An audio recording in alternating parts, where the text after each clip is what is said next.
ఇప్పుడే జీ5 app download చేయండి. చూడండి మీ ఫేవరెట్ టీవీ షోస్ ఎప్పుడైనా ఎక్కడైనా. ఈరోజు ఆలయం అద్భుతం. మన భారతదేశం అంటేనే ఆలయాలకి నిలయం. అటువంటి ఎన్నో లక్షల ఆలయాల్లో అద్భుతాలు జరుగుతూనే ఉంటాయి. అయితే మన దక్షిణ భారతంలో తమిళనాడు ప్రదేశంలో ఒక అద్భుతమైన దేవాలయం ఉంది.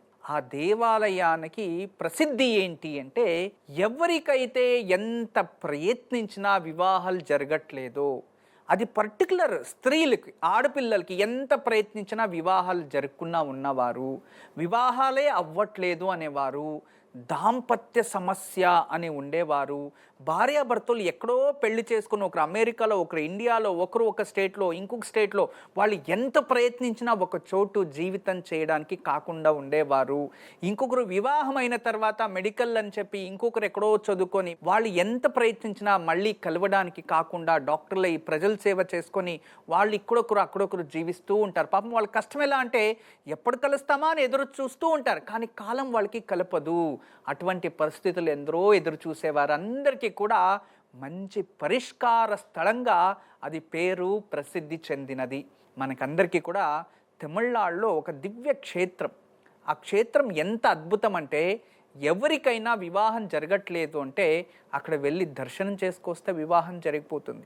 అక్కడ చాలా హోమాలు, యజ్ఞకార్యాలు జరుగుతూ ఉంటాయి. అఫ్ కోర్స్ ఆచరించిన వారు ఉన్నారు, ఆచరించేవారు ఉన్నారు, ఆచరించిన వారు ఉన్నారు, అంటే ఆచరించకుండా ఉండేవారు ఉన్నారు.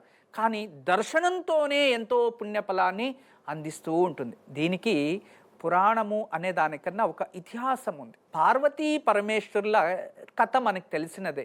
ఎందుకు అమర్నాథ అంటే, అమర్నాథ్ దివ్యక్షేత్రం అమ్మవారికి అమరత్వాన్ని అందించిన క్షేత్రం, అది అమర్నాథ క్షేత్రమైంది. అంతవరకు అమ్మవారు ఎన్నోసార్లు, ఎన్నో జన్మలు వాళ్ళు ఎత్తి ఉంటారు. అమ్మవారు ప్రతిసారి ఏదో ఒక లోక కళ్యాణం కోసం అక్కడి నుంచి ఇంకొక జన్మ ఎత్తడం, అక్కడ రాక్షసుల్ని సంహరించడం, మళ్ళీ శివుడి కోసం ఎన్నో సంవత్సరాలు ధ్యాన చేయడం, మళ్ళీ శివుణ్ణి వివాహం చేసుకోవడం, ఇలాగే జరుగుతూ జరుగుతూ జరుగుతూ ఉంటుంది. అక్కడ ఒక పుణ్యక్షేత్రంలో అమ్మవారు ఒక మహర్షికి పుత్రికగా జన్మించి పరమేశ్వరుడి కోసం అక్కడ ధ్యానం చేస్తుంది. ఆ పరమేశ్వరుడి కోసం ధ్యానం చేస్తూ ఉంటే అప్పుడు అక్కడ సాక్షాత్ పరమేశ్వరుడు అక్కడ ప్రత్యక్షమై అమ్మవారిని వివాహం చేసుకుంటారు. ఆ అమ్మవారిని వివాహం చేసుకొని ఆ ఋషికి దర్శనాన్ని ఇస్తాడు. ఆ పుణ్యక్షేత్రంలో పరమేశ్వరుడు ఎలా ఉంటారంటే కళ్యాణ సుందరేశ్వర స్వామి అని అర్థం.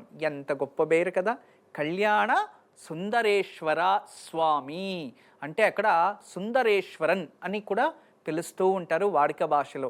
అక్కడ దేవాలయ ప్రసిద్ధి కళ్యాణ సుందరేశ్వరన్ దేవాలయం. అక్కడ అమ్మవారికి కూడా తమిళ్లో వేరే పేరు ఉంటుంది, కానీ పార్వతీ రూపంగా అమ్మవారిని వివాహం చేసుకున్న స్థలం. ఈ ఒక స్థలం పేరే తిరుమంజరి క్షేత్రం. తిరుమంజరి తమిళనాడు, కళ్యాణ సుందరేశ్వరన్ కోవిల్. చాలా విశేషమైన క్షేత్రం. ఇటువంటి దివ్యమైన క్షేత్రంలో ఎన్నో అద్భుతమైన నిదర్శనాలు జనాలు అనుభవిస్తూ ఉన్నారు. వేల మంది, లక్షల మంది వెళ్ళి కళ్యాణం కోసం, కళ్యాణ గడియల కోసం వెళ్ళి దర్శనం పొంది వాళ్ళ జీవితంలో కళ్యాణ గడియలని అనుభవించిన వారు ఎంతో మంది ఉన్నారు. అలా మీ జీవితంలో ఎక్కడైనా కళ్యాణానికి అంటే వివాహానికి సమస్యలు ఉంటే ఒక్కసారి ఎప్పుడైనా మీకు అనుకూలం అయితే ఆ ఒక్క కళ్యాణ సుందరేశ్వరన్ తిరుమంజరి క్షేత్రాన్ని దర్శనం చేసుకుని రాండి, త్వరలోనే వివాహయోగం ప్రాప్తిస్తుంది అని ఆ పుణ్యక్షేత్రానికి ప్రసిద్ధి. జీ5 యాప్ డౌన్లోడ్ చేసి అన్ని ఎపిసోడ్స్ పూర్తి ఉచితంగా చూడండి.